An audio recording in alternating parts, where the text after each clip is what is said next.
This is the Can Crushers Wrestling Podcast. The following contest is scheduled for one fall. Let's go nuts! It's Jimmy Nuts! Right out of the door! With your hosts, Mark Martinez. Because I'm the Mark and I'm awesome! The Guru. Today I'm going to break it down for all you simpleton sweat hogs listening out there in Can Crusher Nation. I don't mean to come out here week after week and toot my own horn, but toot. And the English Professor. It is I, the English professor from the County of Kings, speaking the English of the Queen. Hey, this is former WWE superstar Duke, the Dumpster Drosy, and you are listening to the Can Crushers Podcast. And welcome back to another Can Crushers Wrestling Show, the weekly show, because we have shows all across the board during the week. I am your host, Mark Martinez. In studio with me is the glorious Guru, Chad Piranha, and at his humble abode, hopefully with clothes on, is the English Professor, John Padlano. Gentlemen, how was your week? Good. I do have pants on today, Chad. You don't have to worry about that during the break when I go to refill my coffee. I'll have pants on. And also, I got the grinding out of the way. I don't know if you can hear the brewer in the background, but there'll be no grinding on this show either. Wow. So he's taking care of everything because he knows that we usually throw him under the bus. Yep. Well, I was prepared. I have the microphone right in front of the screen so I don't see him when he stands up. I do notice that he got away from the, 90s or 2000 rock look. He's doesn't have the necklace on and the turtleneck and everything. It looks like he's got, just by checking, it looks like a Fox shirt, like you're a motocross racer today. What? It's the it's a Flash. Okay. Yeah. Remember, I can only see half of you, and it looks like the. Okay. Yeah. You see the Thunderbolt now? Yeah. Yeah. I don't know why we critique his clothes every week, but I don't know either. What the hell? Suddenly we're a fashion show. all of a sudden. So what did you get in this week to, English Professor? Because I know the Guru's going to bitch and complain. I have no reason to bitch and complain. I had a very good week. Just very quickly, I took my son to the draft kind of last minute on Friday. We didn't stick around for the selection of names. We just went to, the activities. We bought the ticket. Well, they're free, so we didn't buy them. But we went to between noon and 4 sort of activities. There was a combine on the field in Cleveland. Sylvan get drafted? He didn't get drafted. No. We ran a 40 against each other. He smoked you. Not even a quarter of a second, 7.55 to 7.75. Oh. And that was only because I broke it down towards the end and put my arms out like I was going to come in for a landing, like Bart Scott. Oh. In that Patriots game. And then he, he kept running because he was dressed as a Steeler, and they're no nonsense, straight ahead, hard working. You know what I mean? Yeah. And that's who wins. The hard worker's the one who wins. So, yeah, by 0.2 of a second, he won. Wow. Yeah. I really didn't think it'd be that close. He's fast. I'm surprisingly fast, too, for, 40 yards? About 25 yards. I'm surprisingly fast. Oh. Yeah. Good. Then at 26 yards, he's done for. Done. I'm done at 1, so it doesn't matter. And so many other things as well. So before you throw that under the bus, Chad, go ahead. What did you do this week? You guys think it's always going to be negative. I'm always going to be picking. No, this has been a good week. We got the new member of the family Friday early afternoon. Looks like a fat little toasted marshmallow with wrinkles. So far, we don't know if you're describing a baby or a dog. Well, if it's a baby, that's news to me because you got to do certain things to lead up to that. So we'll go with the dog. Okay. But it's been a good week. Good relaxing week. Yeah. For me. Same here not really for me. I don't know. I've just been sore. I really have. From neck down, and I'm not complaining about it. I'm just sore. Icy Hot and Advil have been doing its trick. Other than that, have a lot lined up with the Keith Miller Memorial Invitational. We have some interviews coming up on that. Some interviews coming up on other wrestling down the road in New Jersey. Have some other interviews coming up. So it's been a busy week here on Can Crusher Nation-wise. I've also taken time. I'm taking, like I said, time from night until bedtime that either I'm playing by myself, MLB baseball, or against our IWC correspondent, Soup, to give myself the relaxed time. Because it was like, all right, I'm going to do podcast all the way up until bedtime and go to bed. Well, and then I never really come down from the high that I'm on of either other. So beating your ass in baseball? Actually, no. The freaking series is tied 2-2 right now. Damn. Yeah. I have a pretty stacked team on the Diamond Dynasty. I'm loving this. It really is good. So that's kind of where my week was. But I want to pause today and say happy 71st birthday, Mom. Today would have been her birthday. So this afternoon we have a lot going on. As you know, we're gonna do a dinner. We're gonna go up. We have some flowers to put up on her gravesite and stuff like that. So, her mass card is still in my car, Mark. Honest to God, I carry it with me. Really? Yeah, I don't know. I still am old. I love her, first of all, but I'm still old-fashioned that way, and I see it as help of sorts, as a guiding light. You know what I mean? Yeah. Yeah. Clearly I do. Yep. So that's our day today. You know, go up, clean the stone off. Well, it's a bronze plaque, but clean that plaque off, do some stuff like that. We have a soccer game to go to with Kelly's godchild. So a lot going on this Sunday. So fans, we were recording legit early Sunday. So we got a lot going on. So without other than that, let's talk about wrestling. Does anybody have a show? We've started with WWE the last couple of weeks. So yeah, and last week was what we called "What a Week It Was," is what we titled it, but WEAK, because kind of how weak every show was across the board. I have to say, NXT and AEW really brought it this week. Raw enticed me a little bit. I think for a while, I was having a hard time caring about much of anybody or anything. There just wasn't a character on there that made me say I love them, I hate them. This week was a little different. I'm curious to see where a couple of things are going on Raw. You want to do a quick synopsis without giving everything away? Of anything that, kind of like what he just did. I'll tell you. We could have wrapped the show up in my 15 minutes, by the way. I would go, I gotta say this week, I'm gonna back up to the Impact pay-per-view.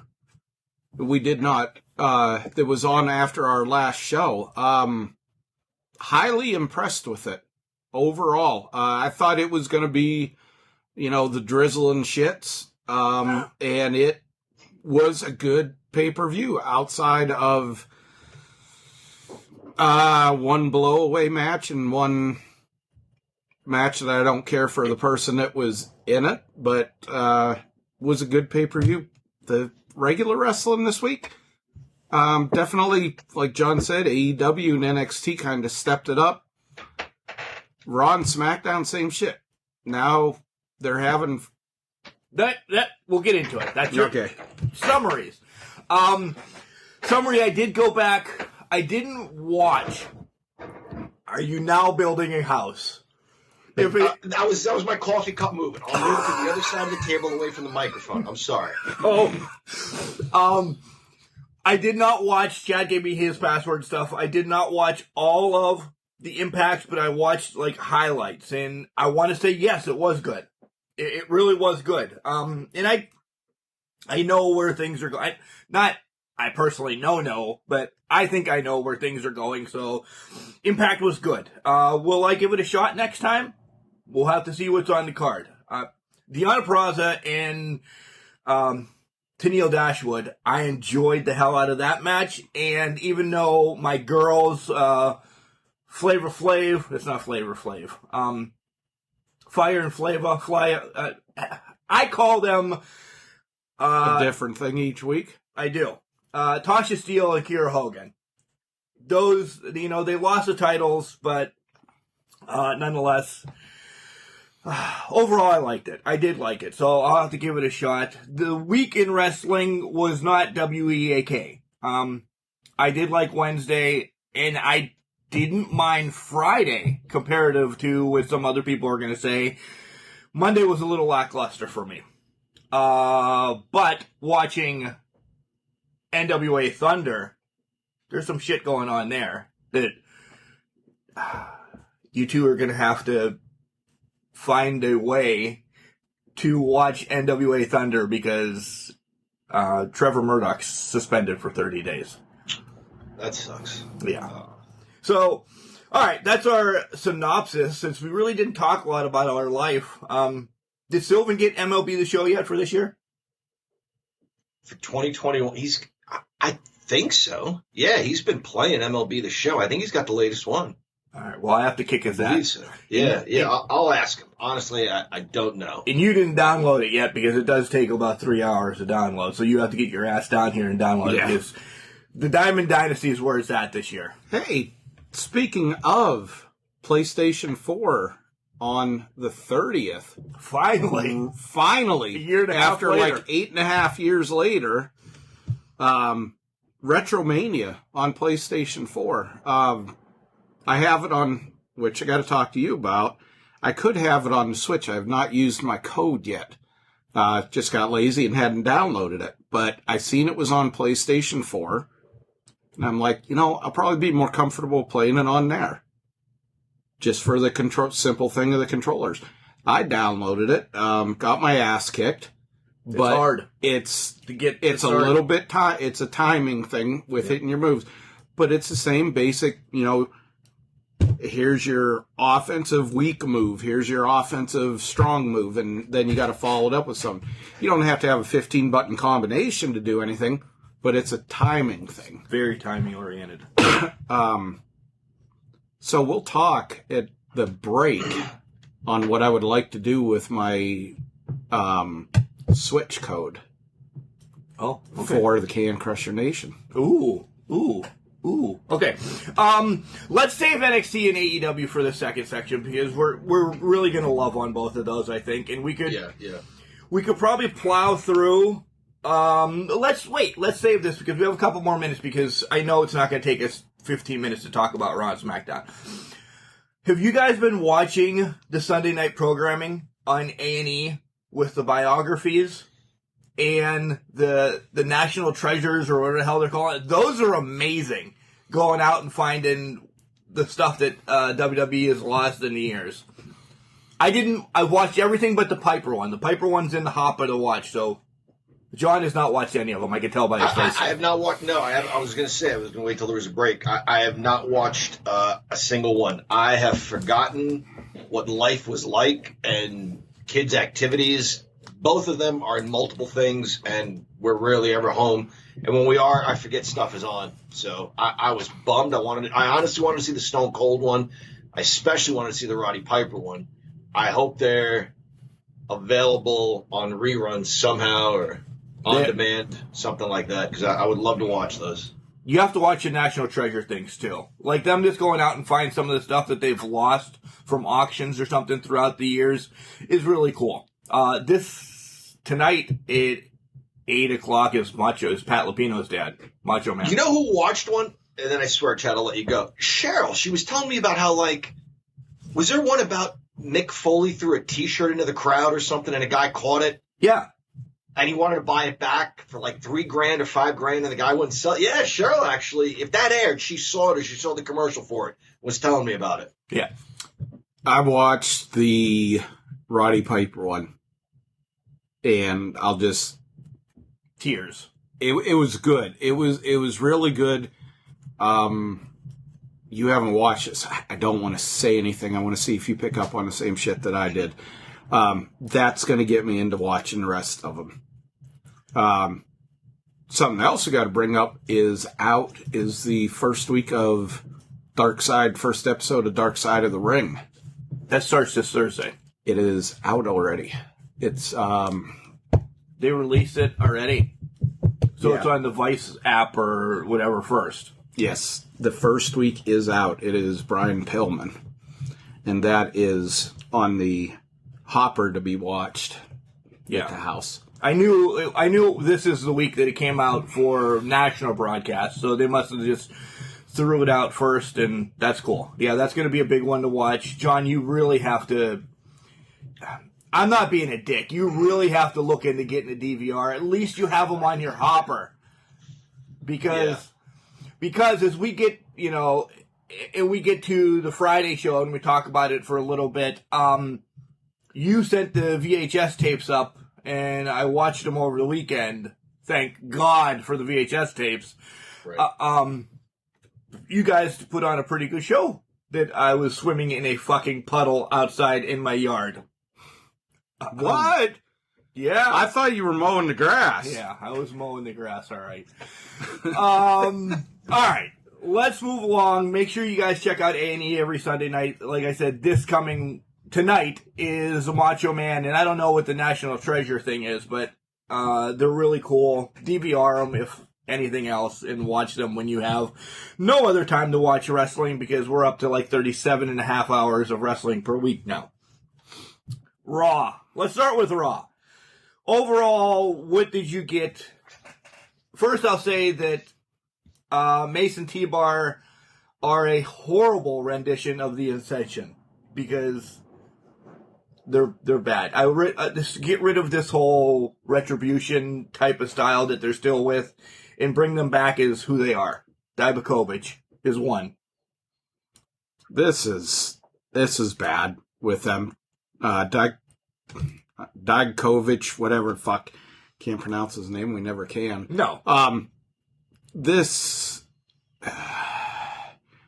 just go back to the matches that he had with Aleister Black and others in NXT and Keith Lee. What fucking brawls. And then they have him doing this. Fucking Aldo Montoya's used fucking jock strap on his head for a mask. This is just bad. And I didn't think you could get any worse than the Ascension. I was wrong. I said last week what a dud this whole story turned out to be. Great point, guys, with Keith Lee. That was so physical. You could see the marks on their bodies when they were done with each other. But they were friends. They were still competitors. They were going to give each other 100% because they wanted to win. And now he's doing this stuff. It needs to be finished already. It's gone nowhere. It's a dud. Yeah. John, go ahead, and you have something you want to talk about on Raw. A couple of quick things. Drew and Braun Strowman. I saw this match at WrestleMania 6. It was called Hulk Hogan versus the Ultimate Warrior. I just can't get into Braun Strowman. I like Drew McIntyre. I do. I just don't like Braun Strowman. That's all I have to say about that. I'm curious to see where Randy Orton and Matt Riddle go. Their opponents Monday, Cedric Alexander and Shelton Benjamin, they're not with the Hurt Business anymore. They're lost. I'm sorry. Good looking, great shape, but good looks too, but not that it factor. The story here is Randy Orton and Matt Riddle.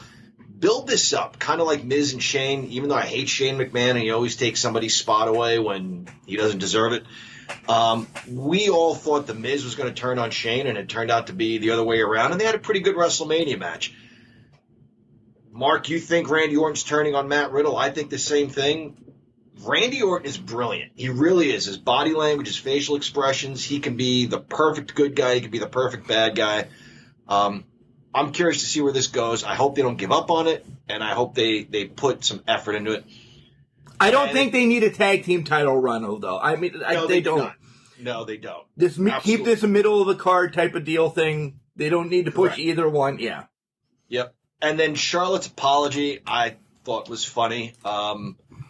Whether you like her or you hate her, if you hate her, you're thinking, man, I hope she really gets hers.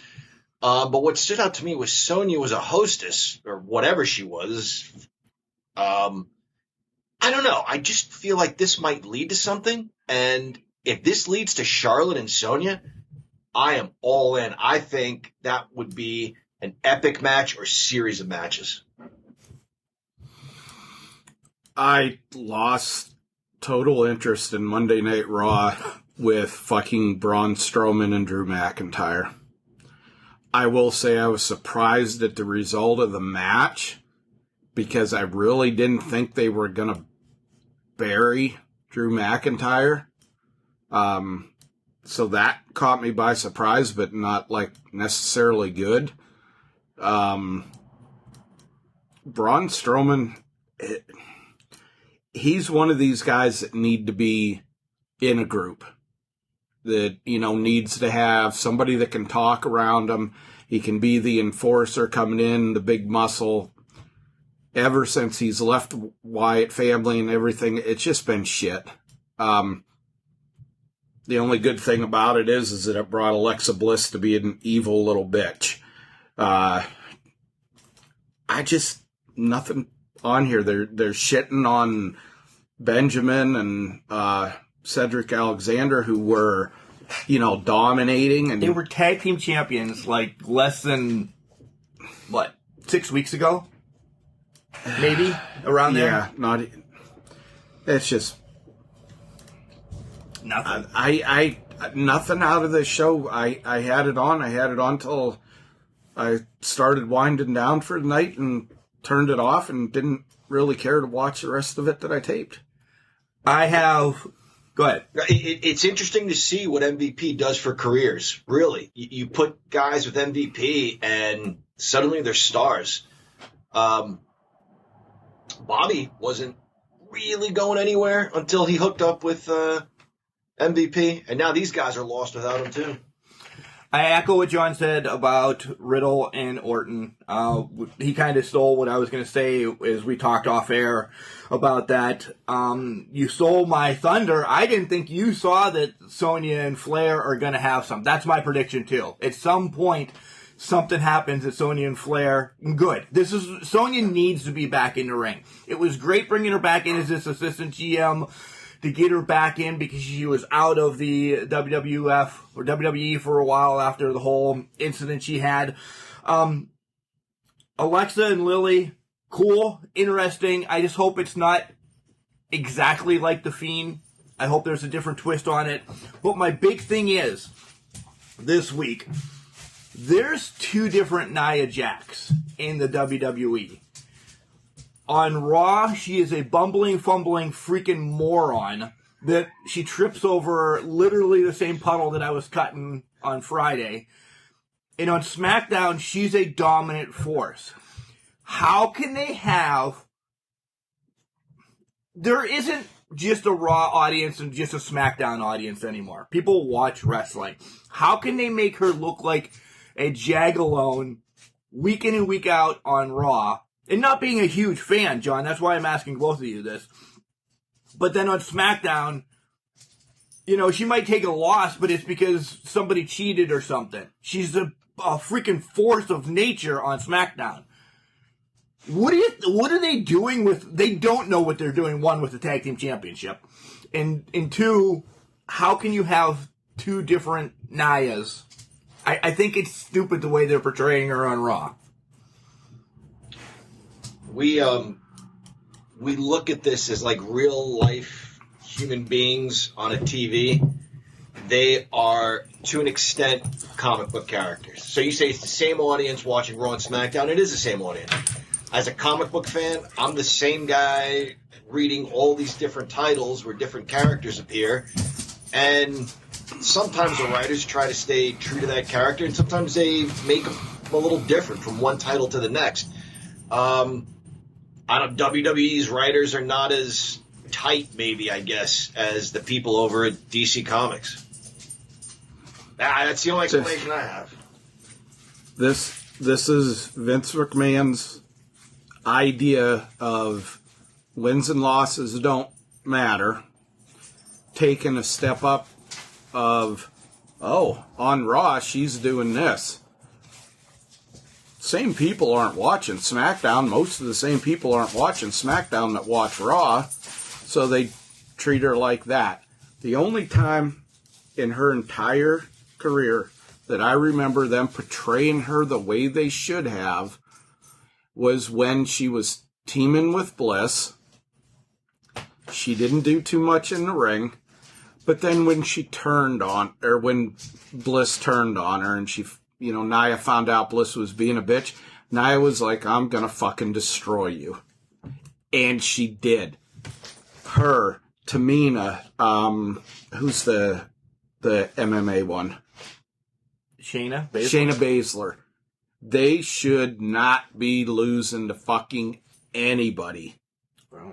They should be absolute monsters. And if you're gonna have them lose, it has to be not a fucking roll up by somebody that's a third of their fucking weight and size. It's got to be something major. Maybe they went for a splash on the outside of the ring and hit the corner post and they get counted out. Or somebody really interferes, not, some idiot on the outside with a glass of fucking wine and flowers. Chad's thoughts. All right, let's move over to SmackDown. And SmackDown had a big fight feel to it. Because every title almost was on the... No, not every title was on the line, but that's what they wanted you to hear. Bianca. Who watched SmackDown in the room? Hands. I watched some of it, yeah. Right. Some of it. All right. Again, being who I am, did you see Bianca's earrings? They were belts. They were replica belts. Those had to weigh a ton on her ears. Those were pretty cool. Horrible setup to a six-person match. I'm sorry. That didn't get anything.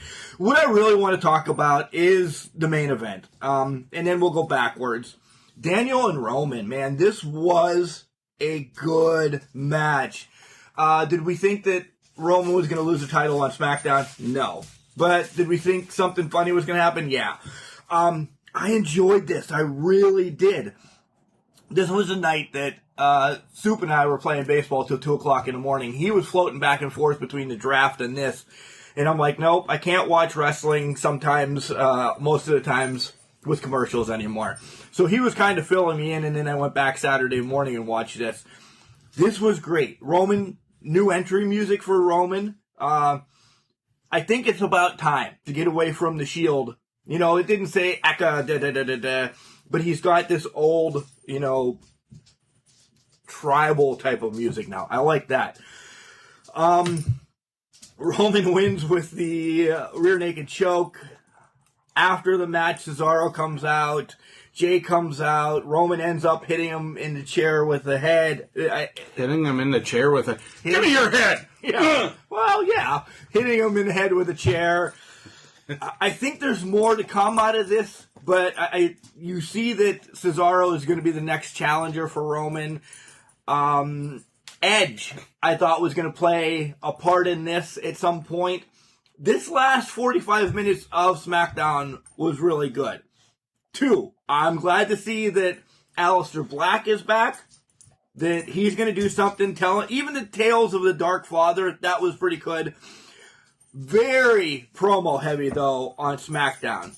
And then once you guys talk about, if you do talk about the Cruz and Big E, man, I got a lot of shade on that. So, overall, I thought SmackDown was good. I really do, but it was promo heavy.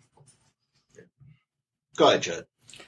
I was going to say the same thing. I haven't watched the end of SmackDown. I do have it taped.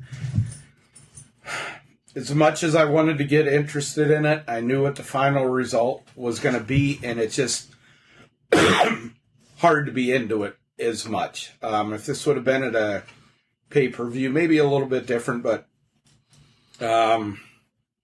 yeah, the Apollo Crews. Azir. I thought fucking Lance Archer crossed over for a minute until I saw this guy, and I'm like thinking, who is this dude? I've seen this son of a bitch before. General So's, Capital Dan, I don't know what the hell his name is. Lieutenant Dan. Lieutenant Dan, I don't know. Commander Zier with the, I don't know, it's so bad. I just can't handle it. I think Sami Zayn recruited him from fucking his Fidel Castro army that he's fucking building. Go ahead, John. Roman Reigns can work. I've said it on the show before. Let the guy do what he can do. I think he's very good. He can be the face of that company.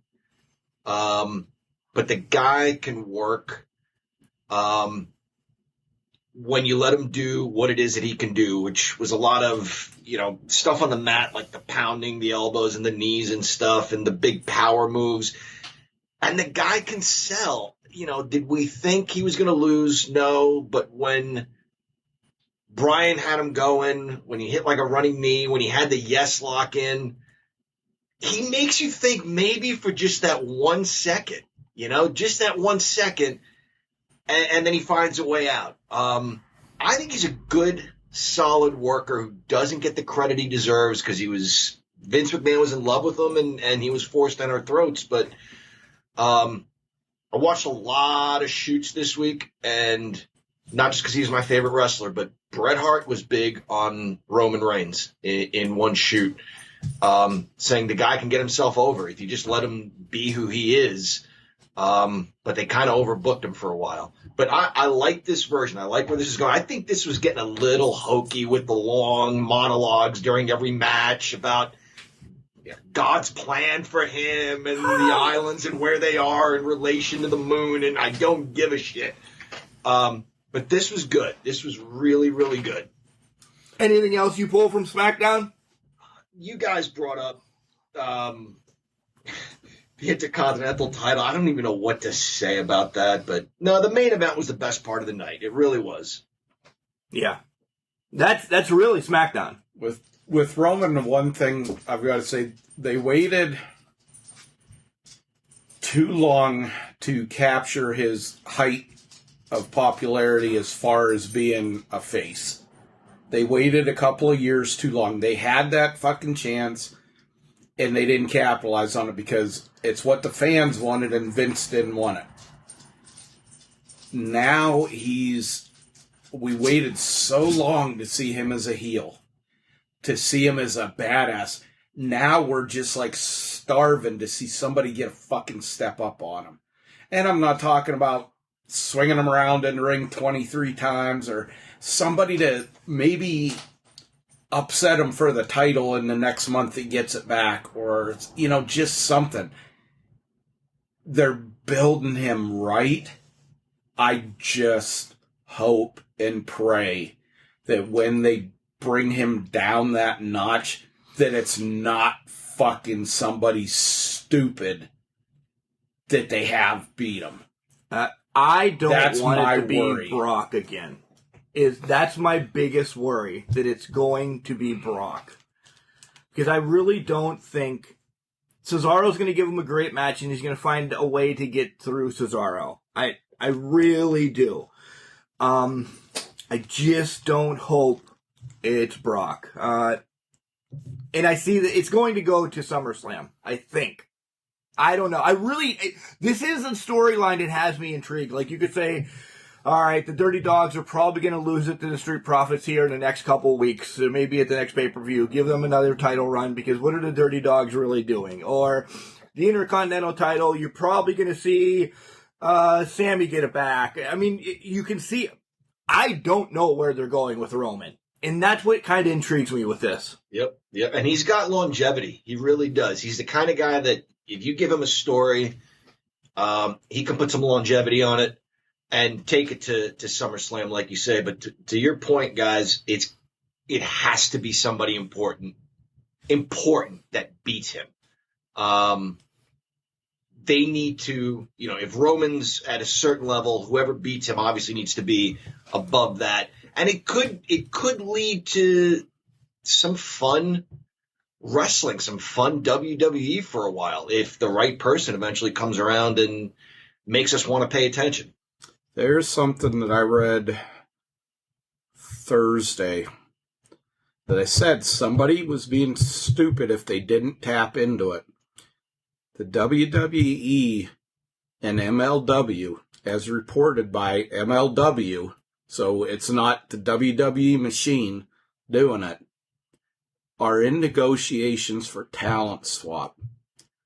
What did we all say a couple of months ago when this, happy Thanksgiving head of the table bullshit was starting with Reigns? There was one person out there that they could bring in that nobody had ever fucking see. He's in my wrestling. Right. Fatu. I'm telling you, bring that fucker in against Reigns. Yeah. All right. So that's our WWE. Any closing thoughts on anything else? No, I don't think so. Not bad stuff, really. No, not bad stuff. Not bad stuff. I mean, everybody's always not going to be happy, but I don't think it was horrid this week. So we'll leave it at that. You know what else isn't horrible? Collar and elbow. Underneath this hoodie that I have on to keep the scent's still there, Chad. I'm sorry. I am loaded with icy hot right now. But you keep a hoodie or something on, it keeps the heat in. Underneath that, I have my purple Al Snow and Head Macho Man lookalike shirt. My Brody Lee shirt. Got a Brody Lee, and we've already seen that John's got his hunting shirt on. No, it's Flash. I know. Collar and elbow, hats, hoodies, tees, eye patches, vests, pants, and we're pulling for snowshoes. Snowshoes. Apparently. That would be a great idea. Snowshoes. Snowshoes in the shape of head. All right. Snowshoes that maybe resemble wrestling boots, but like your Macho Man shirt, or Head or Al Snow. I think that would be brilliant. Copyright, because we know Chad Miller's a bastard and he'll try to steal this. Yeah, that's true. Copyright. Chad Miller. Guys, we have a promo code when you go and purchase all the sweet shirts that Collar and Elbow has. By the way, I did hear that some new shirts are on their way. Chad, what's the promo code? Can Crushers, all one word, capital C in can, capital C in Crushers. And you save some money when you use that, because that's what a promo code is called. John, how much you save? You save 10%. Which is essentially shipping, essentially parking if you go somewhere later in the day. And who really hates paying that shit? Him. John. Here comes Al Snow. We'll be back with AEW and NXT right after this quick break. Wrestling. A love and a passion we all share. I've started a wrestling brand. The wrestling brand. A brand founded on the aspects of wrestling. Two entities working together to create a product that connect emotionally for people everywhere. Collar and Elbow is the brand. Passion and love for wrestling is the drive. I am Al Snow, and this is Collar and Elbow, the wrestling brand.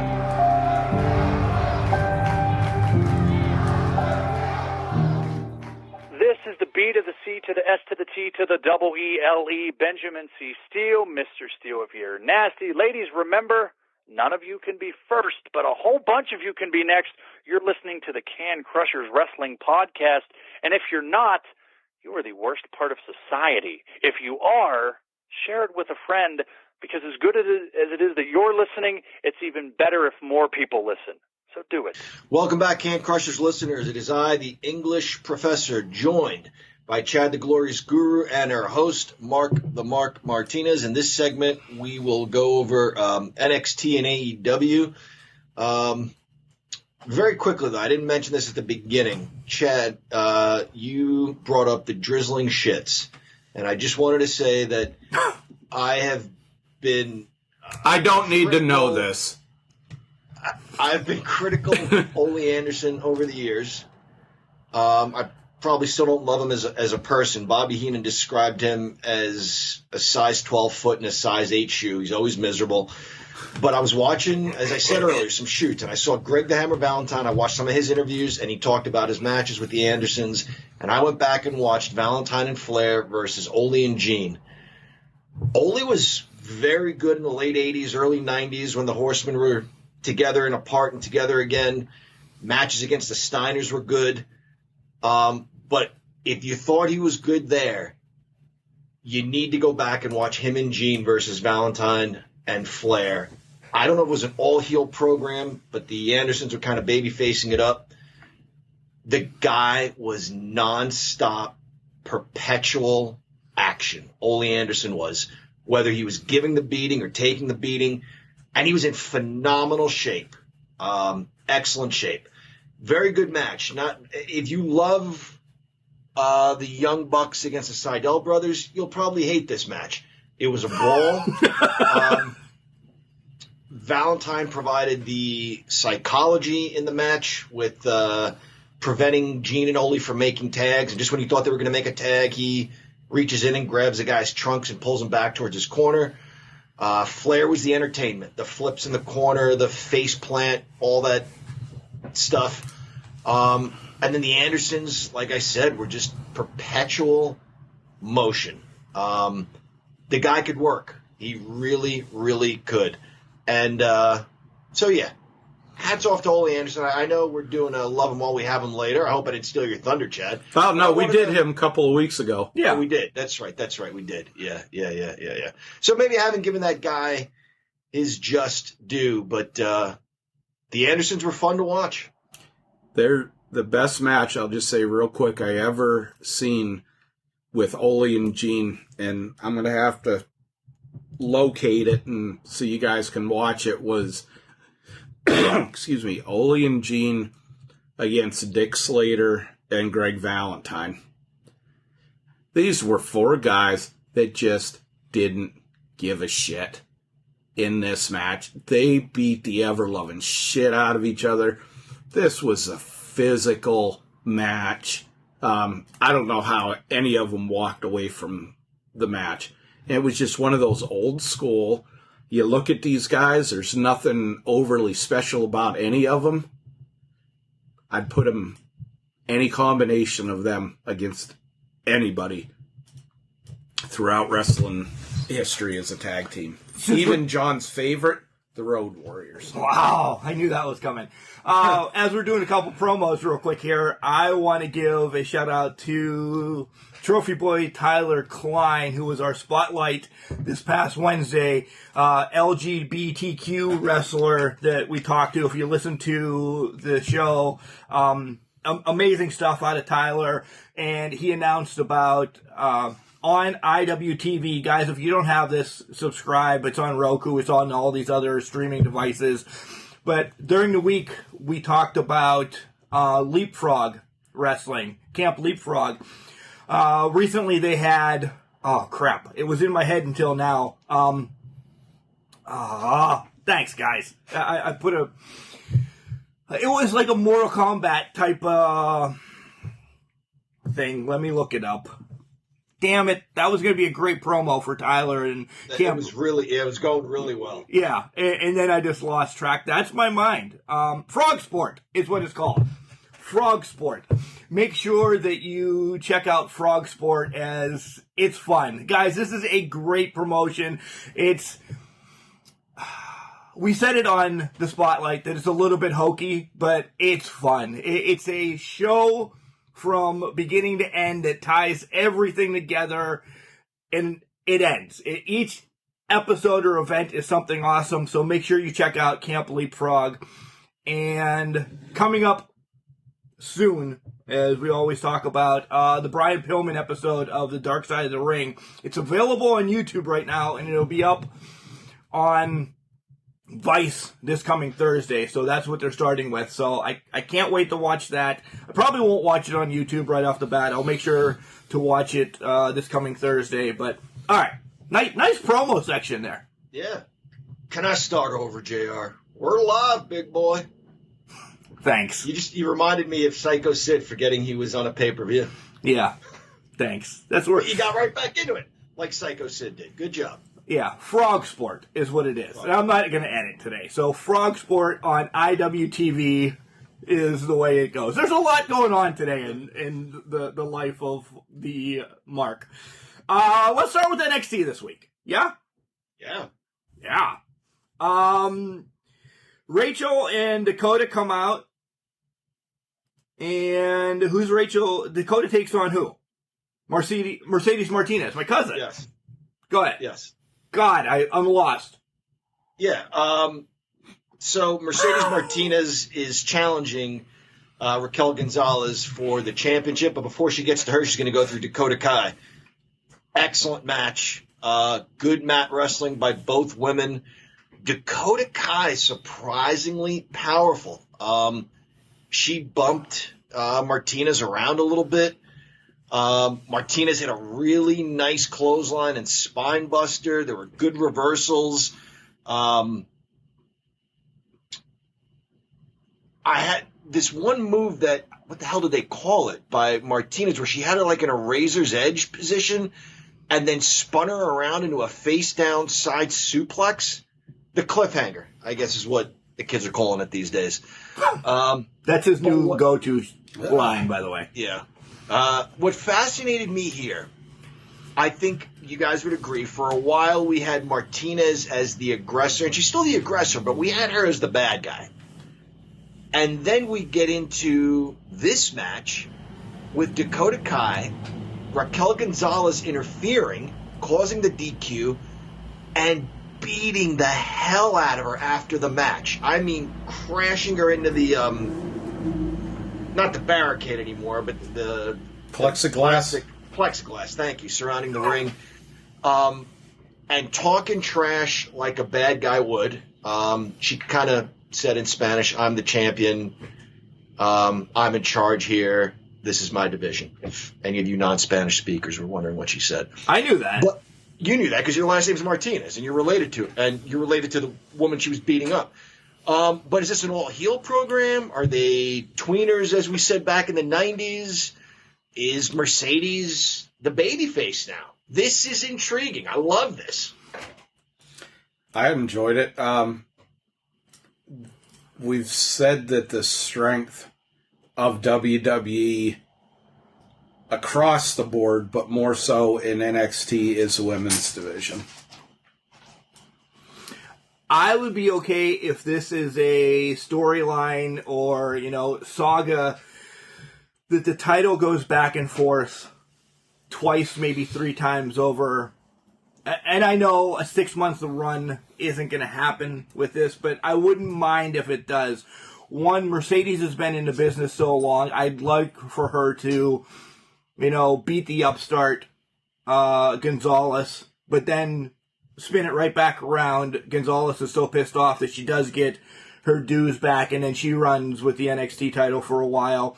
I have always been with Mercedes, not just because she's my cousin or anything, but I loved what she did in Rise and Shimmer and, on the indies and everything. I've always been high on her.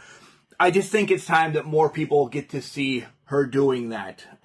Give her a month run if that's, since she's older in the business and she's not going to carry on to the next level or whatever you want to say. But I'd be all right with that. I really would. Give her some stroke right now. And then if you want to bring her up, she's somebody great. Her and Baszler, I'd love to see her and Baszler go at it. Like, let them not pull punches and just go.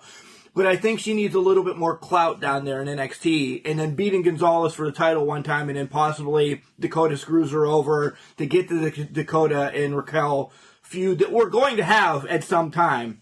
That's where this needs to go. So that's my thoughts. I don't think they should have a short title run for her. I think a couple of months, like you said, a 6-month one, most likely not going to happen. Why am I in a 6-month story? Is my fear, she needs to get the title, hold it for a little bit, maybe have a defense or two, in a rematch, maybe, I don't want to say some undercard women, but, just somebody, bring a couple of people in to face her. I just don't want to see them do what they did to Sasha Banks and Charlotte Flair trading the titles. Right. Sasha never fucking defending. Because honestly, that's what killed it for me with Sasha. I didn't care how good she was in the ring. She never defended the fucking title. Right. One other thing about Mercedes, I hope this doesn't get me in trouble. I'm not trying to be offensive here, but her look to me with the tattoos and the attitude, she reminds me of someone like those kids that are led astray. You know those shows where like if you don't straighten up, here's where you'll end up. You're going on Dr. Phil. Yeah, and they take the kids to like a show like that, and they say, bring out the person that, you know, will be your cellmate. I imagine Mercedes Martinez coming out and getting in a little girl's face. Oh, you think you're bad? Yeah, you want to end up in jail like me? She looks mean and nasty, and she looks like she did time. Yeah. Yep. Moving along. This went on the whole night until the main event. Shotzi and Ember, they get roses. They find out they're from Loomis. Frankie Monet, I'm still not on board with her. Probably am not going to be because she's not Taya Valkyrie anymore. But let's just skip ahead to the main event right now because it's Shotzi and Ember against The Way. Well, that's not the main event, but I guess that's a women's main event, so to speak. Well, against the Robert Stone brand, right? Shotzi. Yeah. Yeah. Which never takes place. Right, because The Way comes out. Yeah, and they stuff cupcakes in their face and break a flower pot over their head. I love it. Yeah, and you finally get Indy snapping because she's mad. Because then we're going to revert back to the Bronson Reed and Austin Theory, two giants in the ring. Right. When Indy came out, she looked like she just got suspended from school or her heart was broken. She just didn't want to be there. She's putting her head on the apron, not caring about what's going on in the match until Loomis comes out. She runs away from Loomis. I love, if there's anything intriguing right now on NXT, and it's all great on NXT, I don't know, is Indy going to get her time with Loomis? And it's really a soap opera right now. It is. This is such middle school drama. I absolutely love it. Her heart is broken because I'm sure she saw the flowers delivered to Ember Moon and Shotzi Blackheart, and the card said from Dexter Loomis. So she's got to be wondering, like, why are you out here if you just gave those other girls flowers? Like, why are you playing games? And then he wouldn't shut up. She couldn't get a word in. I feel bad for her. She's in a tough place right now, and I hope it works out. She plays the role so well. Right. Normally, I would shit all over something like this, but she plays it well and she makes it entertaining. That's what I love about the character. We said, like, 3 weeks ago that Indy had to find her way. You know, and we keep using the way. She had to find her way. Guess what? She found it. And now she is hot. But she needs to find it in the ring. So if the comparison I'll make is Road Dogg Jesse James and Badass Billy Gunn, who would you rather be? Both were very entertaining on the mic and with all their shenanigans. Tell me a good Road Dogg match. Name one ever. The guy had a leg up on the business. His father, his brothers. Right now, to me, she's Road Dogg Jesse James. Extremely entertaining, not quite there in the ring. Has the potential to be Badass Billy Gunn, who's extremely entertaining and was absolutely solid in the ring. That's what I want to see. I want to see her become a badass Billy Gunn. Essentially, the Bronson and Austin match took second fiddle to what was going on the outside. Bronson gets the win. He's going to face Gargano again at some point. We knew it was way too early yet for Austin to get the shot at Gargano. Does that happen in time? Yeah, because it's been teased 2 or 3 times. I think Bronson Reed gets a shot. He gets screwed over. Maybe a month, a couple weeks down the line, you're going to see that Austin gets that chance against Gargano. and takes the title from Gargano, which breaks up the way, which I'm going to be sad because I don't want the way to go away. I'm going to call it. It's going to happen, but it's going to be an odd way. He's going to be under a mask when he does it. Really? I think they're going to go back to the Midnight Rider? Maybe not quite that bad. Oh, okay. I was thinking back to Juan Cena? Austin and Pillman back in WCW days against Steamboat and Douglas. The Yellow Dog. Anything along that line. Was it the Yellow? It was the Yellow Dog, right? That was Wyndham, right? He was the dirty yellow dog? Yeah. In Florida? Yeah. Okay. Yeah. I think it's going to be under a mask.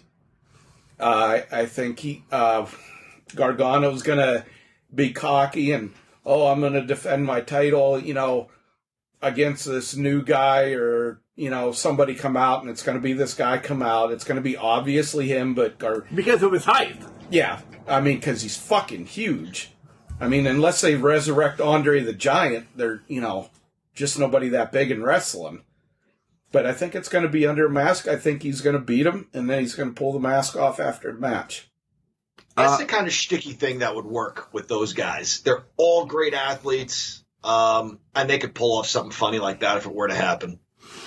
Again, very promo heavy. During the middle of the show, Drake and Dane had a promo. Xia Li, who's following Can Crushers now, thanks Xia, and Swerve. 3 promos in a row. You gotta break those up. That's where it got a little bit long. And then there was the Santos promos, which was before their main event. What else do we have? Oh, we got Grimes finally running into $1 Million Man. Fantastic. I loved it. Yep. The earlier promo you mentioned from Steak and Eggs Maverick and Dane, too long. I know it was only maybe 45 seconds. That could have been trimmed to 15 seconds. We get it. They're not getting along. Where have you been? You're not there when I need you. You didn't need to say it 12 times in a row. Say it once, maybe say it again, and then be on your way. Xia Li was sweet and to the point.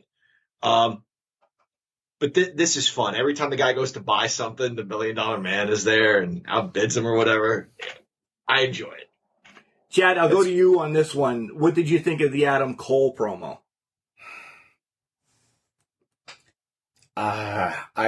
He's up to something major. I don't know what he's just kind of sitting back. I don't, my future is blah, blah, blah.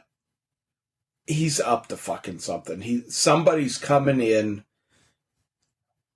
as his partner, and he's going to start running shit again. I just have that odd feeling. I do too. Let me ask Briscoes.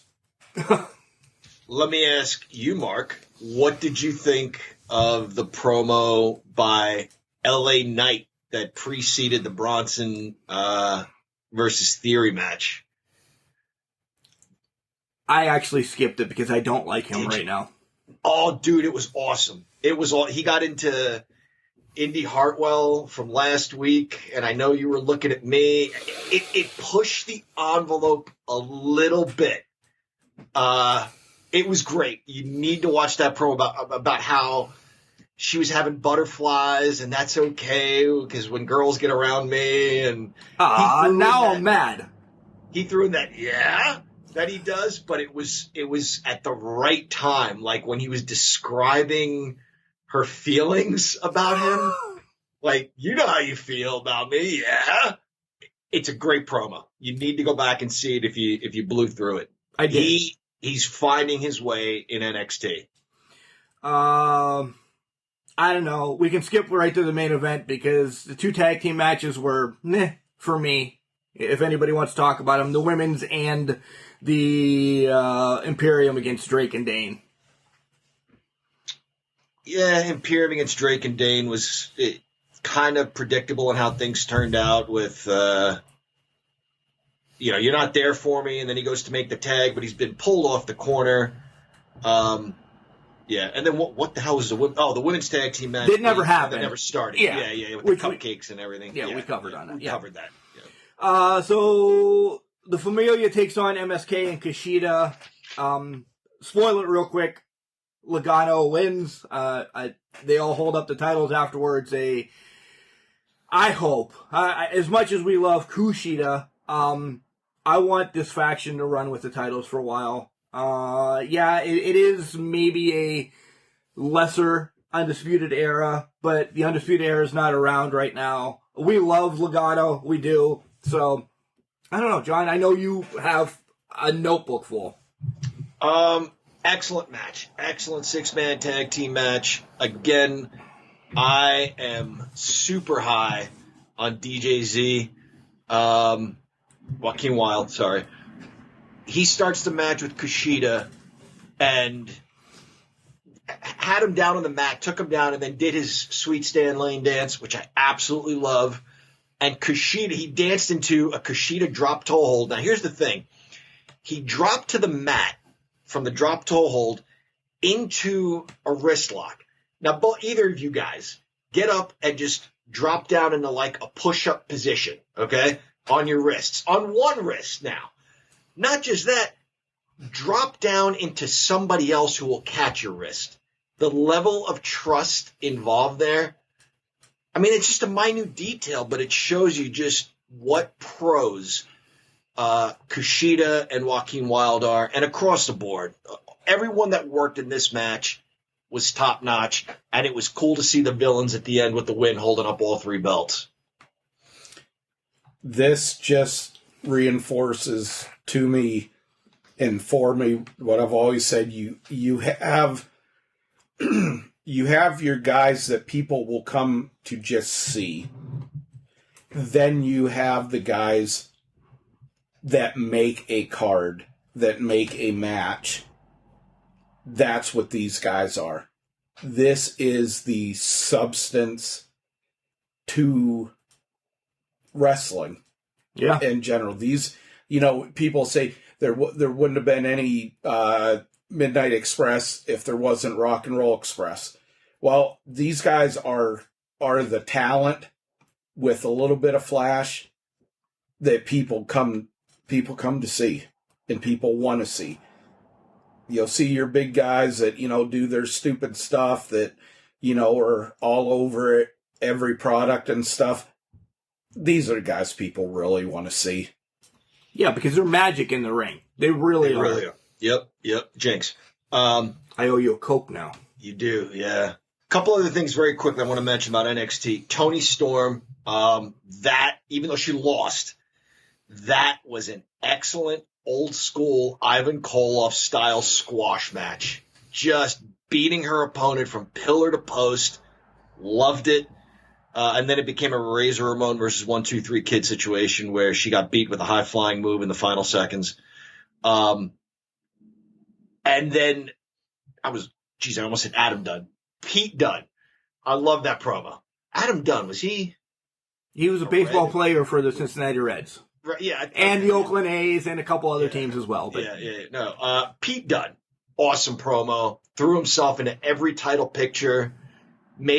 Stated his case that he's beaten Kushida. He's not intimidated by Karrion Kross. And if Gargano ever wants to give him a title shot, we all know how that's going to go. This whole show had several storylines that were all intertwined. Such a good wrestling program because you didn't want to miss any of it because it all kind of spaghettied together. And I like that analogy. Spaghetti's a verb now. Oh, okay. Nice. Moving on over to moving on up to AEW. I loved the first match. Hangman and Brian Cage. I didn't care about the beginning that everybody and their brother came out, but once it got to the match, holy shit. Holy MF and shit. And I was shocked. I thought, all right, we're going to see Brian Cage pummel Adam for a while, and then Adam hits a lucky buckshot lariat, gets the win. Nope. They're pushing Brian Cage. Holy balls. I think there was so much bitching and I don't know, bitching and complaining about why the fuck is Page not getting a shot when he's like fucking 100-0. So we're gonna have him. They're gonna have him get knocked down because he's getting hot, or he's been hot at the wrong time. They're not ready to put him in the title picture. We said that yet. They should have fucking had him in there, but they're kind of doing him in these filler roles right now, setting the stuff up. So they tease a Cage babyface turn by, saying that he has respect for Sting, kind of at odds with Taz, and then they throw you a curveball and go into a match like this where he attacks before the bell rings. He's talking shit during the course of the match, and that's the beauty of it, is you don't need to know what he's saying. His body language says it all. He's in complete control. As always, great power moves by Brian Cage. Good offense by Hangman, too. And I genuinely gasped at the end of this. Because these guys are taking losses every week. Taz's guys, they're talking a game, but they're taking losses every week. And finally, it's the one guy who's most at odds with that stable that comes out with a win. So a few different things going on here. As a standalone match, excellent. Even if the stories weren't involved in this match, it was an excellent match. And that was going to be my question to both of you guys. Does this propel Cage to say, hey, I can do it by myself? I mean, not that he really did because everybody was out there, but he can do it by himself. Is this the little break that he leaves Team Taz here in the near future? He teams up with Hangman. I think Hangman has respect for him. Hey, you beat me. Let me buy you a beer. Well, I don't drink. That's how I stay in this kind of shape. They're kind of, like the big small thing of Maverick and Dane. This is the I sleep in and drink a lot with the guy that, is up at 4 a.m. and does his workout and doesn't eat bread or whatever. You know what I'm trying to say. But they'll form a team. They'll form a team. Where do you think this goes? I would like to see it happen. I don't think it's going to happen soon. I think they're going to draw it out a bit more. All of Drew McIntyre coming down and helping Sheamus when the Hurt Business were beating the shit out of him. I think they're going to drag it out a little bit. But you see the same thing over time. I see the same thing over time. A month, 2 months or so. The curve that I could see them throwing would be to having these two guys be the ones to beat the Midget Twins for the tag titles. Wow. All right. They're clearly stealing everything from the WWF podcast that we put out every Friday. That usually the horsewomen are in the limo. This time it's Kenny and his gang are in the limo doing the same exact shit you did pre-WrestleMania, John. Yeah. These guys are just so uncool. Try as they may, they're so uncool. Mean Mark Callis is just such a giant douche. Don Callis, you idiot. Don Callis, that's what Don't call The Undertaker. No, not The Undertaker. I'm sorry, No, The Undertaker's incredible. Yeah, there it is. He's coming up. Yep, he's coming up. El Cielo Miedo. These guys are just not cool. They're trying. Doesn't work. Chad can start with the Seidel brothers against the Young Bucks because I'm sure that was everything he wanted to talk about this week. He's done. Okay, no. I'm gonna say, and this is gonna surprise you. I was like, okay, fucking watch this match. I'm like arguing with myself. Watch the match. Give it a chance.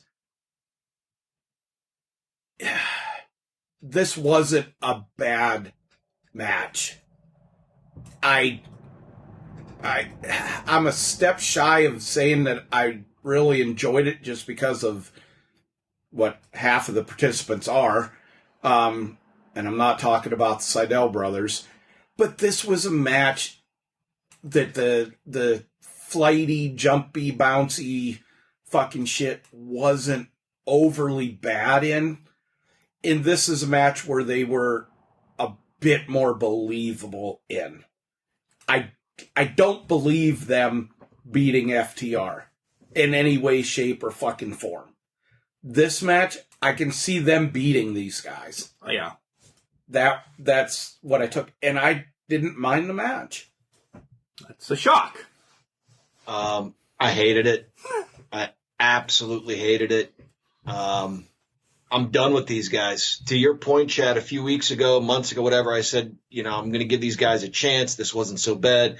This did it for me. It absolutely did it for me. I can't watch these guys anymore. The choreography was messed up a few times. The ref got in the way. It's because they're trying to do too damn much. Then when they try to be villains, they overdo it. We just talked about Brian Cage. When he did he had Hangman, did a few reps with him, and then did a fall-away slam where he threw him over his head, and then said something in motion with his arms. He looked like that giant dick you see at the gym who doesn't shut his mouth, which is perfect for him. Less is more. The Bucks are okay, we were good, now we have to be bad guys. They just overdid it. On the outside of the ring, I don't know if it was Nick or Joe or Jim or Bob. I don't give a shit what their names are. The one with the lighter colored hair. So you had your guy in control. And he says something. I'm like, oh, okay, there's a little bit of character development here. He's talking shit. And then he says something else. And then a third time. Okay, at some point, get the guy back in the ring. The count has to mean something. You guys remember when referees mattered? And I know I've told this story on here before, but very quickly, Terry Gordy was in a tag team match. I can't remember if it was in Texas or if it was when he and Steve Williams were NWA and WCW tag team champions, but Gary Hart was the manager. And Gordy made a tag, and before he stepped out of the ring, he either held the opponent or beat on him some more or whatever. And you hear Gary Hart say, watch the count, Bam Bam. And Gordy doesn't leave. And he goes, watch the count, Bam Bam. And then you see Gordy leave, and he goes, there you go. It mattered. The referee's count mattered. They're trying to be tough. They're trying to have body language. I get it. They're just not good at it. They're just not good at any of it. I enjoyed, because we need to move on, I enjoyed the cold spray and the ice packs after the match, they just went through, D-Day or whatever, and I'm not making fun of that, but, they were just through the biggest war in their life. That's a little snide activity to what they do in New Japan. Yeah, I know. They're just throwing them under the bus. All right. The Battle of Hands in the Pocket against Zero Dinero. Penta against Cassidy. This was too much for me. And I do like some of Cassidy, and I do like some of Penta. Together it was, holy Christ, get this match going, because we're 5 minutes in and we're getting no pockets. Too much. Agreed. Too much. One funny part, I think Penta was going for some sort of maybe wrist lock or top wrist lock or something, and Orange Cassidy's defense was to try to get his hands in his pockets to get out of the hold. That's funny stuff. Overall, though, I didn't pay close attention because I had checked out early, because at some point, just get on with it. Or do something different. Yeah, when I seen what this match was, fast forward. Britt coming out, telling everybody, Britt was on TV for 45 seconds to a minute, and she's got the hashtag of the week. Because when she leaves, she says, "Sheeta later!" And it blows up. That's it. That's all she needed to do. Say, hey, May 30th or whatever, I'm taking your title. Sheeta later. Boom. Hashtag she's on fire again. She has it down. Anything else we have to say about Britt? Because we gush over her every week. Yeah, just that, obviously it's a play on words like see you later, but it also, with later following Sheeta's name, it's almost like she's the afterthought now. She's in the past. Britt's the future. Yeah, good promo. Chad nods and agrees. Yeah, you can't say anything bad about her right now. The Blood and Guts parlay, I enjoyed this. Actually, everybody getting their own shtick. It got long when MJF and Jericho got the mic, though. Like everybody else, the other 4 guys passed the mic quick, got it through. Those 2, and yes, they are the center of attention in the whole thing, but they both like to talk. And that's where, if they would have said 1 or 2 lines apiece, there would have been some more heat on this. It just kind of simmered down. I didn't think there was a single thing wrong with this from start to finish. It made you have to pick a side. This is what I was talking about near the top of the show, where WWE has a tough time making me care about people. This made me care about Chris Jericho. Oh, you said I was a curtain jerker in WCW? You're damn right I was a curtain jerker. I'd do anything for this business. That shows you his passion, and it puts MJF in his place as an entitled little shit. All of Tully's guys were surprisingly solid on the mic. I honestly didn't know they had that in them. Going after Santana and Ortiz's family, tell them daddy's not coming home, and it was all good. All of it was excellent. And by the conflict they created and picking a side, I'm having a tough time because I love Santana and Ortiz. Obviously, I'm a big Wardlow fan. Big fan of all the Tully's guys, but I think MJF's a rotten little shit. I'm on board with Jericho because he has done everything and would do anything even now for the business. Great promo. It made you emotionally involved. It got you invested. Just like John's weekly intros, it just went a little bit long. Just see, we're both there. We're just, it was I don't want to say it was perfect. It was excellent, but it was just a little bit for me. If they could have talk about your coffee, but don't talk about your coffee, your food, your shirt, your hair, Okay. Everything. Kingston was supposed to fight. Knox sitting in the ring. Man, they're doing Kingston wrong. I hated this too. I really did. And that's all I'm going to say. Because it was stupid. And it's because Omega was involved. Yeah. 2 quick things I'll say about this. Moxley and Kingston deserve better than to work with this group. And I'm supposed to believe this guy holds 3 world titles. Comes out like Tyson, not in this particular instance, but, has 2 belts, 1 on each shoulder and then 1 around his waist. I'm supposed to believe this guy is champion in 3 different promotions. I don't. Sorry.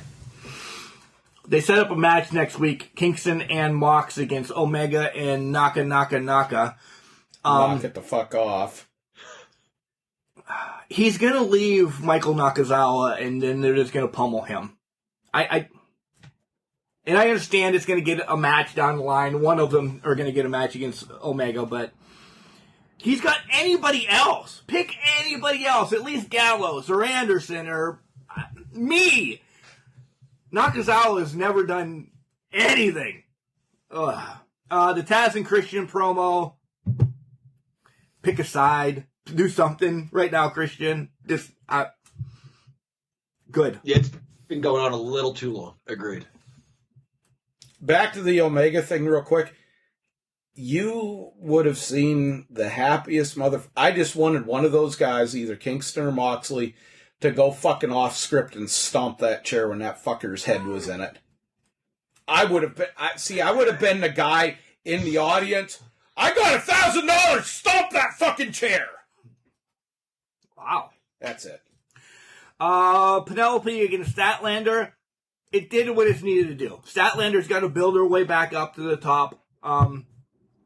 It was a filler, kind of grow back into being a force in AEW right now. I thought it was great when Penelope was on the outside and Statlander bounced off the ropes and it looked like she was going to do a dive. I thought they fucked it up like it was a botch, and she rolls outside the ring. Boop. Yeah. That was fucking great to me. Statlander is good. I hope she doesn't get injured again. Yeah. I had the same exact thing. That she totally fooled me with that. She looks like she's having fun in the ring. I'll focus on Penelope Ford for a second. She had some good offense. She had a bulldog that she worked in there, a neck breaker, a suplex. She had a good showing for herself. You're right, Mark. This is to build up Chris Statlander.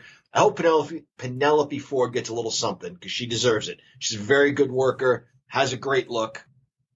Yeah, I agree. The Factory against the Nightmare Family. I don't know how they got the Nightmare Family's bus. I don't know how you missed Cody standing in the window when they drove the bus in. I don't know. It's giving them all something to do. Yeah. Dustin and Billy Gunn can still go. I say this every time Billy Gunn wrestles. He is still in unbelievable shape. I'm not buying the punch of a go-go. I don't buy it. This ruptures your innards with one shot. Why the hell didn't you do that earlier? If that's all it takes, I know he wasn't in the match. He was outside the ring, but you'd have had ample opportunities to punch somebody. Just do it in the beginning and get it done. Chad's got nothing. I had nothing on this one.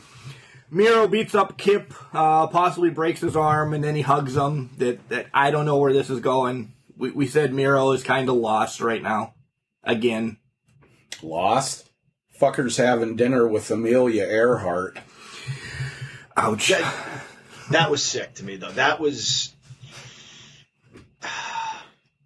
abusive relationship territory. And that's, I hate to say it, that's what made it good TV, is it made me uncomfortable. I thought, oh, he's turning on him. But then, he hugs him at the end. That's so deeply disturbing. I'd rather have this, because at least it makes me feel something, as opposed to, I don't know, arcade games or whatever else. A wedding? A wedding, yeah. Main event time is Darby Allin defending the TNT Championship against 10. Man, I enjoyed this. I thought for a minute, I'm like, holy shit, they're going to give it back to the Dark Order and give it to 10, which was, Brody's kind of favorite, besides -1. It was really cool. I really enjoyed this match. Finally, Ethan Page and Scorpio Sky do something at the end, so they want to take out Darby and Sting. At least it's going to lead to something. At least it's going to lead to something for Ethan Page and Scorpio Sky. Agreed. I thought this was a very good match. I thought we were also getting a new champion, almost based solely on the intro to the match, where they did kind of another quick tribute to Brody Lee, and 10 talked about what he did for his career and what he meant to him. That made me think we're getting a new champion. And then to your point, Mark, the action we saw, the way it was building, I thought, oh, wow, we're getting a new champion. Fine match all around by guys that have a bright future. Yeah, wasn't anything bad you could really say about it. I figured they were going to take it down the, really teasing a new champion, but there's more to working with Darby Allin, and this is a way eventually, maybe this is where they break him and Sting up. Yeah. More. It's going to happen. It's got to happen. Sting hasn't really done anything since he's been there. Right? We're right. Anything else across the board on wrestling this week? And before we take our quick break and do Love 'Em While We Have 'Em and a teaser for what's going to be on the old Facebook this week and next week. Have we talked about Steve McMichael? We have not. That's new. That's normally a news thing, so that would be at the end, right? Okay. I didn't know. There's a couple of things. Yeah, there's a couple of news items to cover. All right. John? No. I'm interested to hear what's going on in the world of Mongo when we come back. Hey, this is OVW announcer Stephanie, and you are listening to the wrestling podcast, Can Crushers. And welcome back, Can Crusher Nation. It is I, the Glorious Guru, in studio with Max and you said his over name. I'm sorry, dude, because he was awake.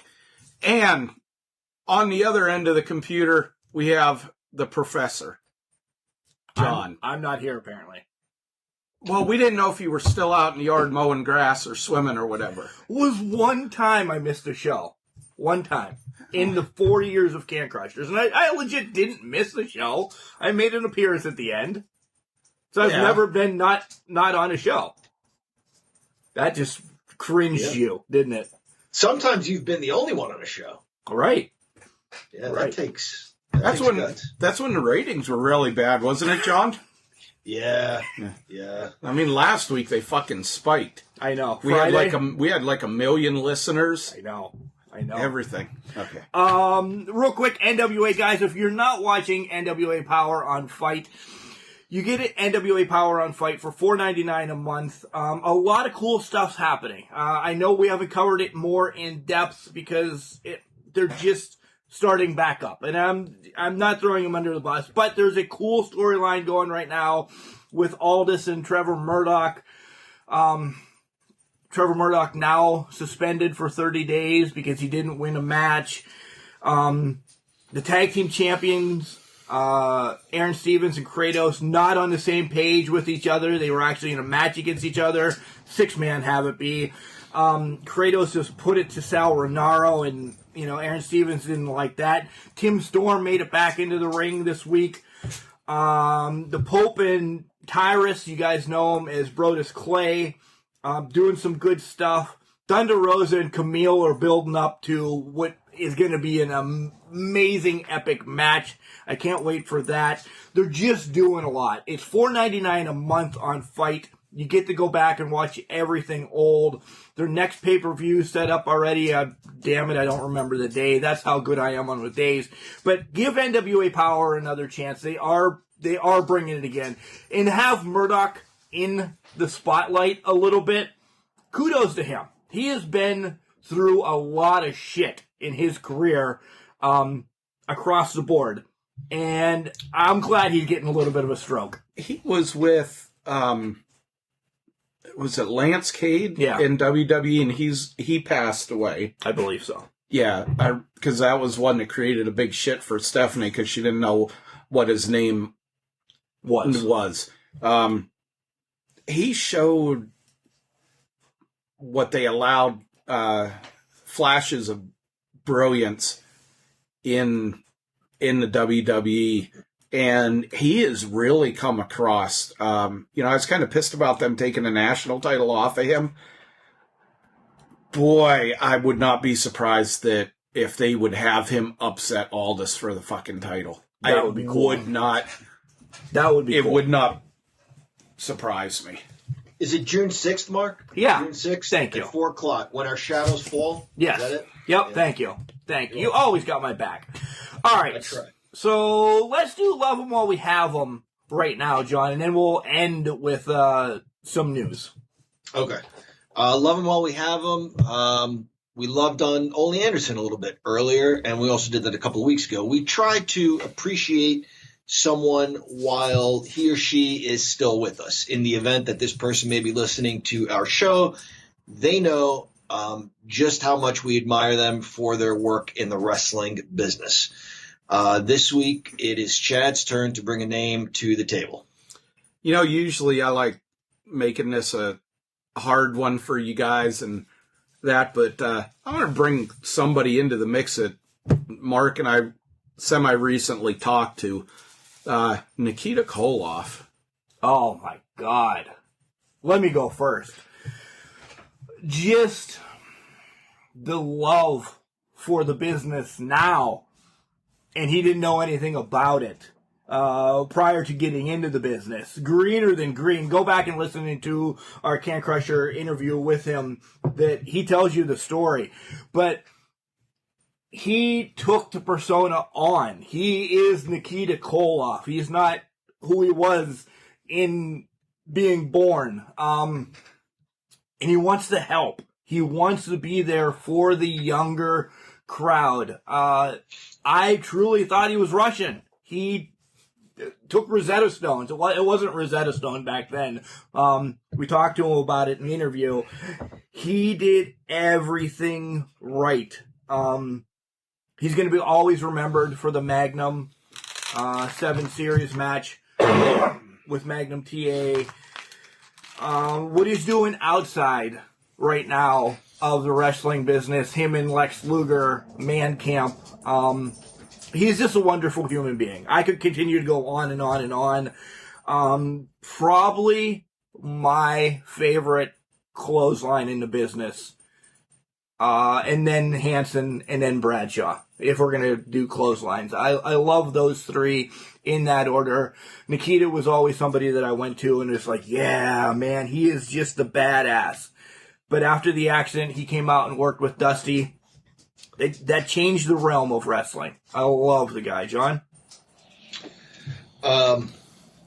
He's very respectful of the wrestling industry, appreciative of what it's done for him and what it's enabled him to do after that. He was very believable. Absolutely. I thought for sure he was Russian.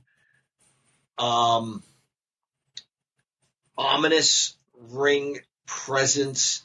You feared for anybody he wrestled. Because, obviously we Americans, we were at odds with Russia at the time. And so you thought for sure this guy had a legitimate shot at beating your favorites, whether it was the Koloffs against the Rock and Roll Express, even against Flair. That's a terrific match against Ric Flair. And I think Flair, in fact, I'm sure of it, he was a heel at the time. They did a heel versus heel program. And a fan jumped in to attack Nikita. I mean, think about that. Somebody was running in to defend Ric Flair because they hated Nikita so much. Terrific personality in the ring, of course. Terrific character. But, again, listen to that interview. Terrific personality outside of the ring.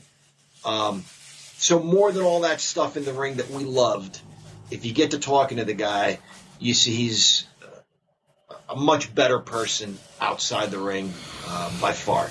Just a terrific guy.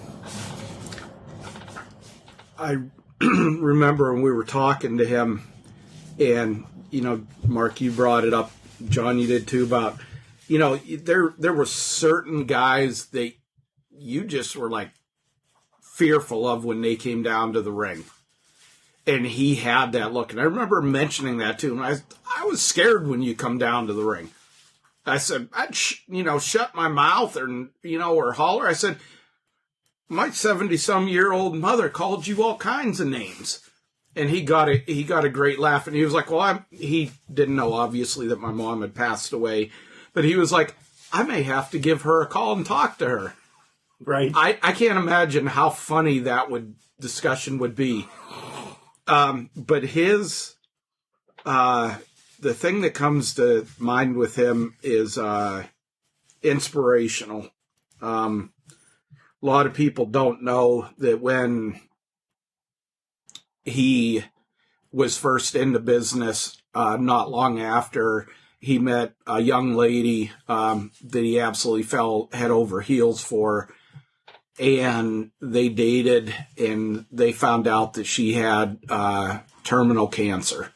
Mandy was her name.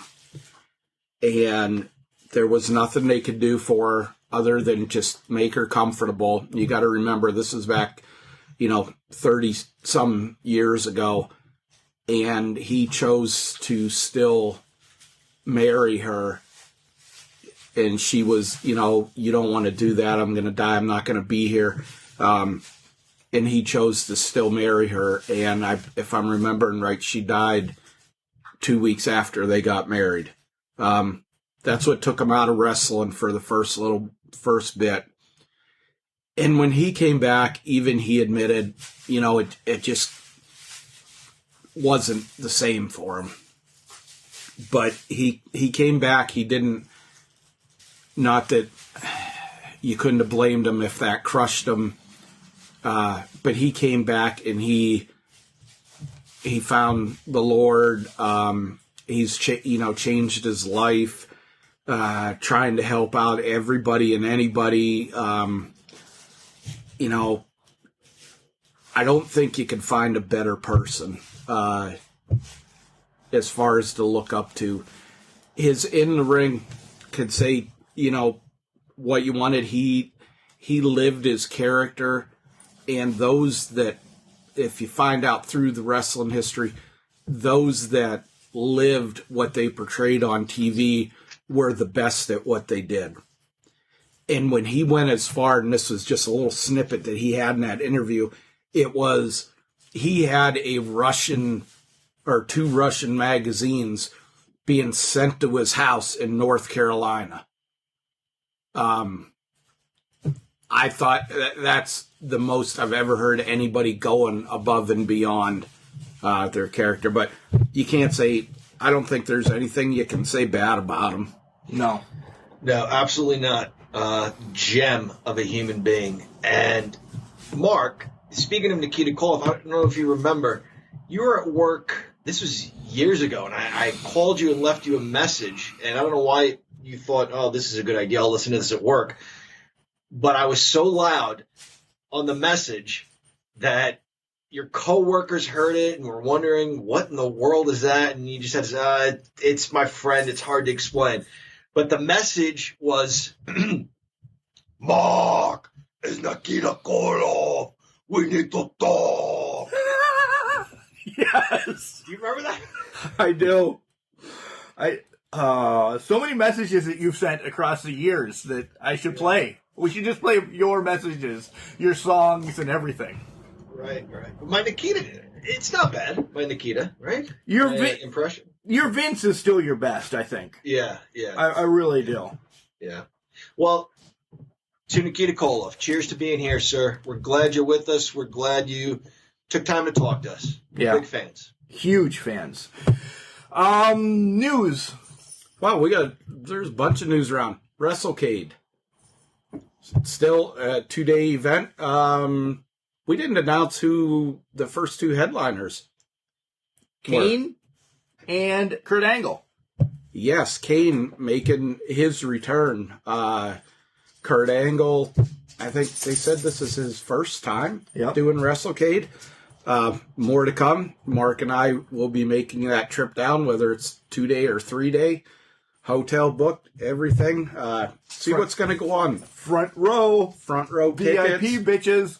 And we're going to have our, I don't know, is he our youngest Can Crusher member that we have to imagine.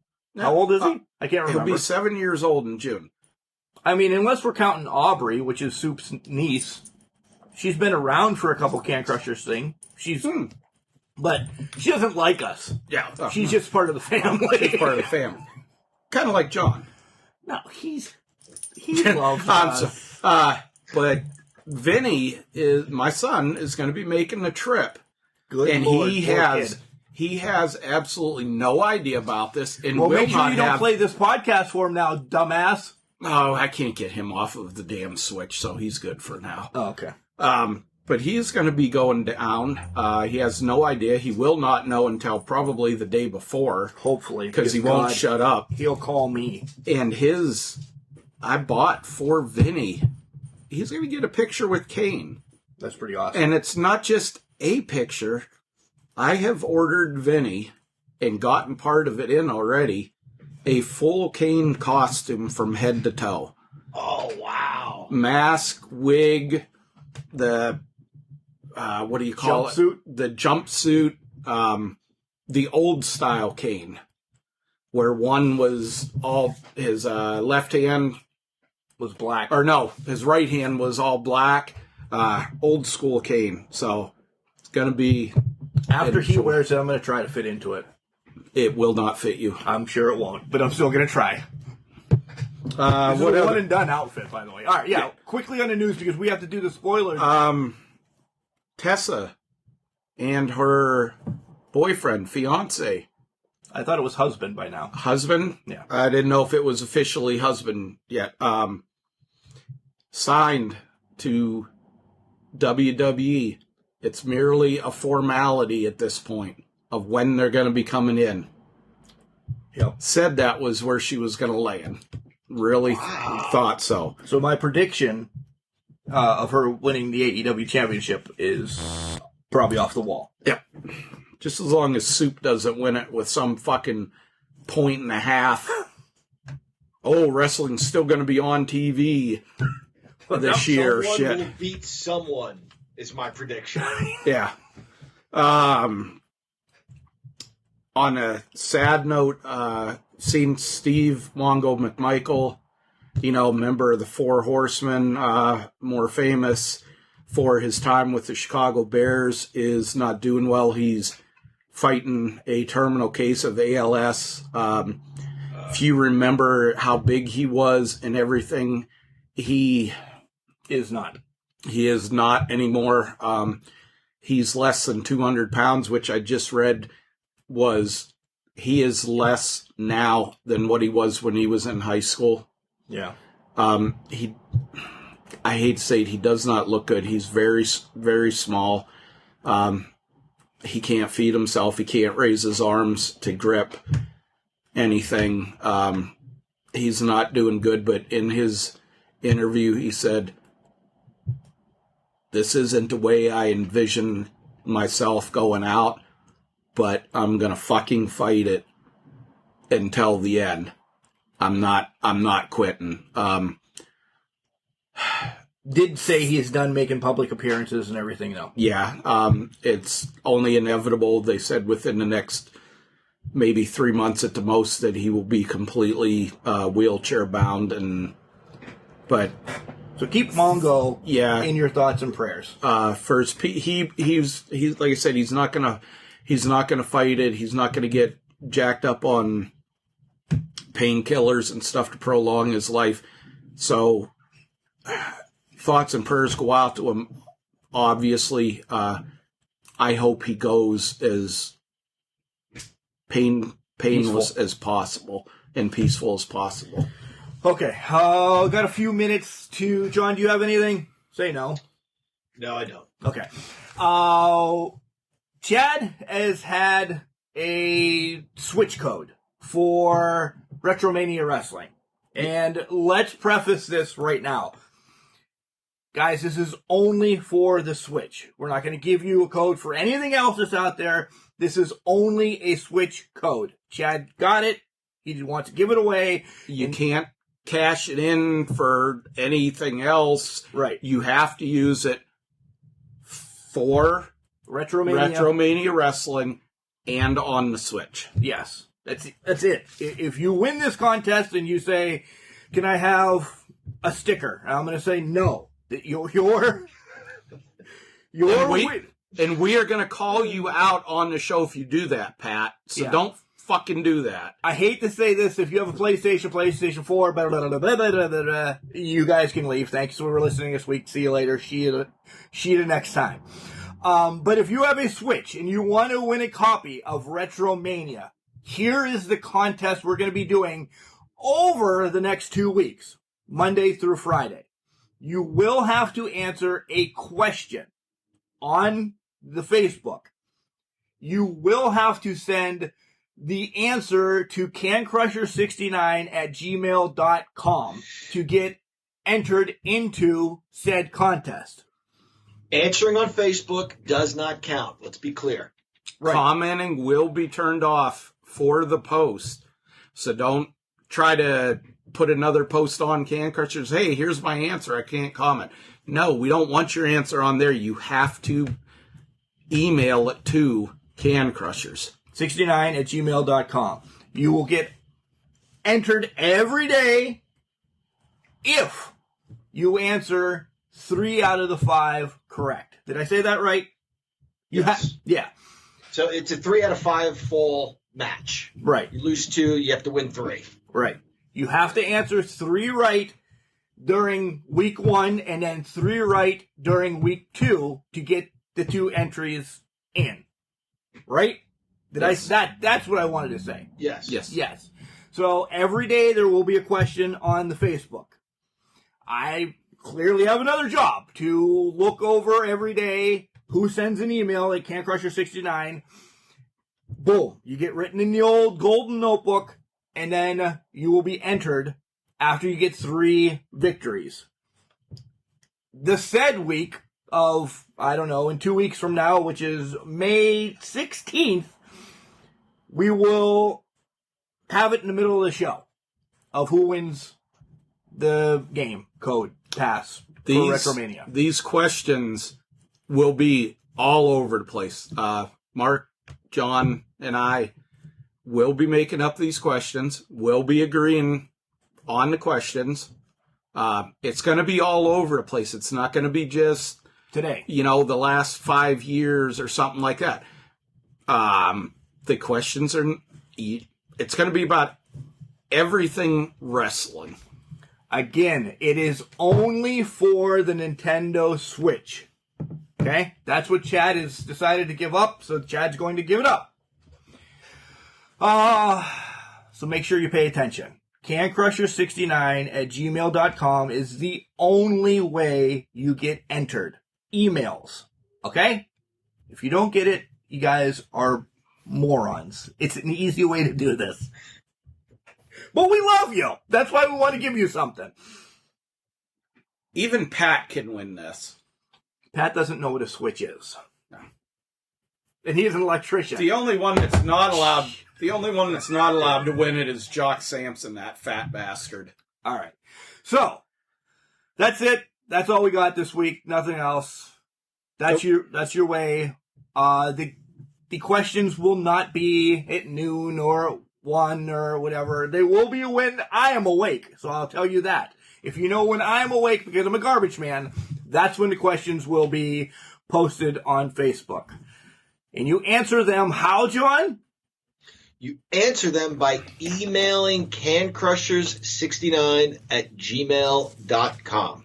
Not by answering on Facebook, which it'll be disabled anyway.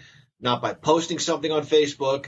Not by private messaging our Facebook page, but by emailing us at cancrusher69@gmail.com. Said and done. Now, if you want to try to bribe us, we can give you PayPal accounts and such, but that's illegal. So we won't do that yet. Maybe next Friday. Remember, John.